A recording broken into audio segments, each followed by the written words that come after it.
polarized training, pyramidal training? Should we even lift weights?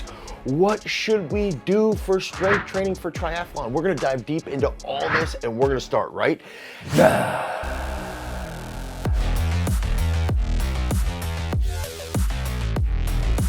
Okay, so right off the bat, let's look through the lens of the triathlon. First, we've got to be good on the bike. Okay, so we have to have good skill on the bike. We have to be able to apply a large amount of force into the pedals. We have to have good dynamic trunk control so we can control ourselves quite effectively while we're riding.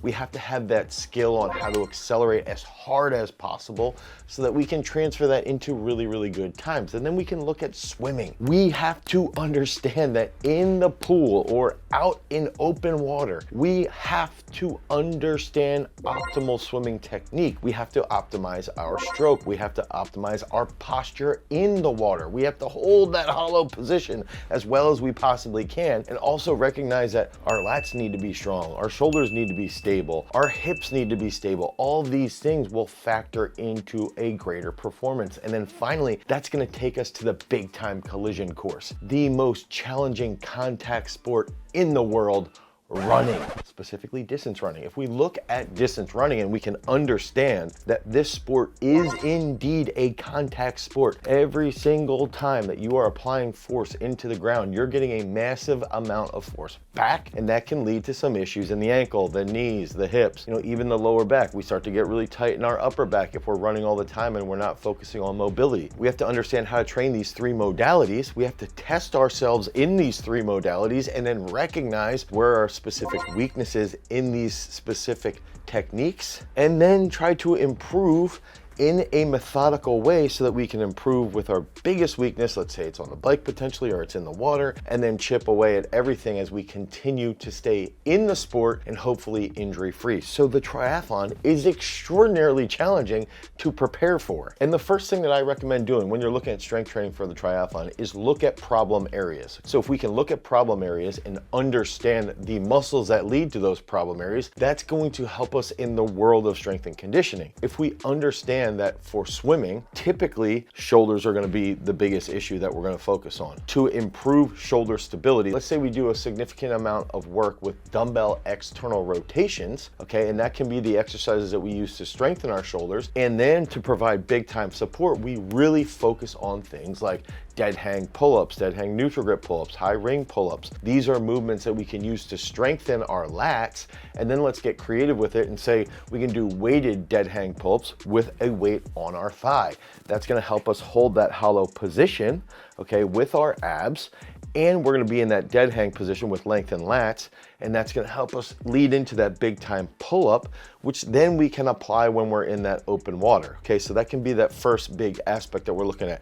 Try to dial in, focusing on the lats, focusing on the gut, let's say hollow body rocks, ab wheel, anything along those lines where we're holding that hollow position, strengthen the lats, strengthen the rotator cuff. Now it's going to take us into biking, where we'll see a massive improvement in our performance is going to be from strengthening the quads and strengthening our hamstrings. Okay, so if we can focus on that big drive into the pedal, I like to look at sprint cyclists. Okay, so sprint cyclists have these enormous quads. I'm not saying that we should train exactly like sprint cyclists when we're trying to actually improve our triathlon training, but we can learn some things from them. If we can focus on maybe a little bit more narrow stance back squats with a high bar. We don't need to go super heavy, but we can strengthen our quads in that position. We can use a front squat, full range of motion with a double bounce. That's going to help our mobility, and that's going to help our trunk control, and that's going to help strengthen our quads as well. We can do things like even Nordics. I think that Nordic hamstring pulls will help strengthen the hamstrings so that as we develop the strength in our quads, that's going to lead to better force application on the bike over a long period of time. We're going to maintain that health. Okay, so we've got to think through how can we use those different positions. I even recommend doing a close stance single leg squat. Okay, so a close stance single leg squat where we're a little bit tighter with that front foot and our bar is in a lower position. Okay, so almost like a low bar position. So now when we get down into that single leg position, we have more of a forward lean and we drive up. That's going to strengthen our posterior chain while still targeting the quads and also transferring really well over onto the bike. Now, that single leg squat will also take us into distance running if we're looking at problem areas for distance running. And walk on the PVC pipe. bike. We'll be running quite a bit. So doing some type of ankle and foot work, it's gonna help enhance that joint structure. If we do that regularly, along with the mobility work, and I actually think that we can do most of our strengthening specific towards biking, and it's gonna carry over to the running world. Then, while we're actually focusing on our running, we do more mobility work. So we focus on lengthening the glutes. We focus on keeping that thoracic spine as mobile as possible. We focus on doing 3 to 5 mobility exercises every single day. So think about something like pigeon pose, even doing some type of thoracic roller, or even a prayer stretch, something like that. So I think that we can go right into focusing on at least 2 days of strength training. Think about the problem areas, develop that strength, and then build that into your overall training model. In that training model, I recommend factoring in resistance-based training as a lower intensity aspect of training. Okay, so if we're using some type of endurance training model to build everything out, our heart rate will go up if we're back squatting heavier or if we're front squatting heavier, but it's not gonna be this crazy high level where we're at like 170 beats per minute. Okay, we're gonna be in that lower threshold. And I think when we're thinking through that full lens of your training model, it will be factored in as lower intensity. So that can take us into that full setup, okay?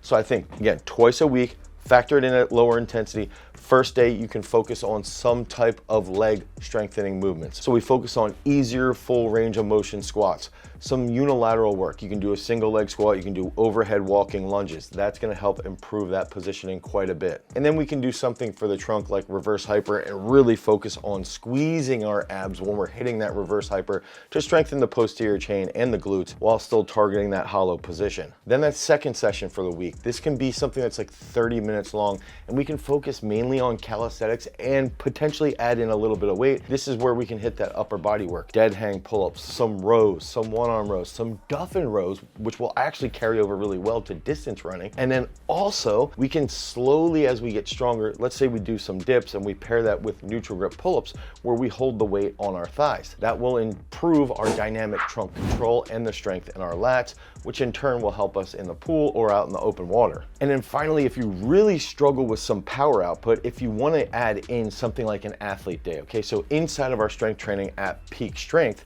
when you're training for something like endurance-based work like a triathlon, you will have an athlete day inside of your program. And the reason being is because we want to keep you athletic so that you can recruit as well as possible under fatigue. Okay, so if you're doing a lot of your training, you're going to be doing a lot of long, slow sessions where you're going 2 to 4 hours. So I'm thinking you're at home sitting on Zwift and you're just getting like a 3 or 4 hour ride in. You're trying to get 80% of that training inside of that long, slow distance. Okay, if we can still maintain some power output and some athleticism by doing something like jump step ups, jump lunges, hurdle hops, that's gonna be that third potential day that you would see, and that's gonna be present in peak strength as athlete day. Okay, so we're gonna have a leg power day, we're gonna have an upper body day, and then you're gonna have an athlete day. You guys can pick up a training program by heading over to peakstrength.app, the Google Play Store or the Apple iOS Store. You can download Peak Strength and then start your training today. You're gonna get 5 free workouts so that you can begin that journey to become a freak. Now, I think that every single triathlete, they should know the zones and where they're at with their heart rate to get lower threshold training, okay, so aerobic threshold work, and then the zone and the heart rate that they need when they're getting into that very high threshold work. So that's gotta be a really key concept when you're setting up your overall training. Recognize those problem areas is the next aspect, okay? Recognize that in your strength training, it's to focus on potential problem areas. And then when you're looking at your total training load throughout the week, you take that resistance-based training and say that it's gonna be done at a low threshold, right? You're not gonna be doing anaerobic power work, okay? This is all gonna be at a lower threshold. You wanna set targets for those specific weak points. You wanna get to the point where you can do 10 dead hang pull-ups, okay? You wanna get to the point where you can back squat your body weight on a barbell, full range of motion for 10 reps. And that's gonna help you with your strength. That's gonna help you maintain your health. And I would be willing to bet it will even help you increase your pace on the bike and when you're out running. So if you guys need help with your training, head over to peakstrength.app, because remember, freaks, if you wanna become a champion, you've always gotta cultivate your power. Peace.